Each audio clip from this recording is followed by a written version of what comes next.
At kaugnay pa rin ang balitang pagsalakay ng MNLF sa Zamboanga City. Makakausap natin sa linya ng telepono si Zamboanga City Representative Celso Lobregat. Magandang umaga po, Congressman Lobregat. Magandang umaga, Karen. Okay, sir, good morning po. Ano na po ang sitwasyon dyan sa Zamboanga? Kasi syempre, hindi biro yung magkaroon ng ganito karaming hostages. Ano yung sitwasyon dyan ngayon sa Zamboanga, security-wise, sir?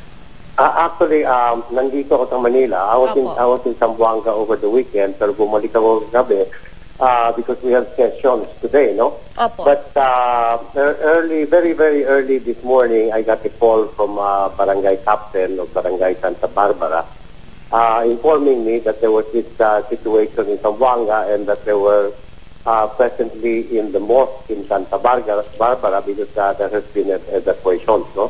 And since this morning, I have been in contact with Mayor Ben Climaco, also with Colonel Colina, which was he just spoke to, also with our Chief of Police, Colonel Malayo. And also even I spoke to General Jasmine and General Ardo and General Banyo, no? Opo. So, plano ko nga is already booked my flight back to Zamboanga this morning. Hopefully, I can catch the flight and be of any assistance that I can give, especially to our mayor and authorities there in this situation. At ito daw ito daw sir ay pinamumunuan ng MNLF sa pamumuno po ni Chairman Miswari? Ito actually ganoon ang lumalabas, no? And in fact last July I made a privilege speech in Congress wherein kasi when I went back to going back to Zamboanga last July, nakasama ko yung ibang crew niyo sa aeroplano, no? At tinanong ko anong ginagawa ng Zamboanga. Sabi nila, ipo-cover daw nila siniswari dahil ang plano daw mag-declare ng independence. And when I got down from the airport at last July, the city was on red alert, madaming checkpoint.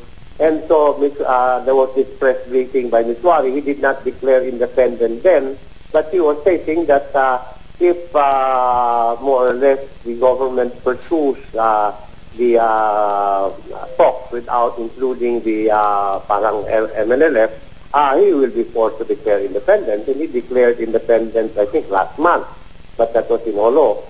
So definitely, this can be a result of this declaration of independence, no? Okay.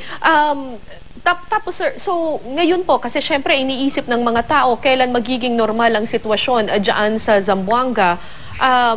Paano po ba? Ano na po bang nangyayari ngayon dyan, sir? Actually nga, tumawag ng management committee, si Mayor Ben Climaco. I spoke to her before she called the meeting.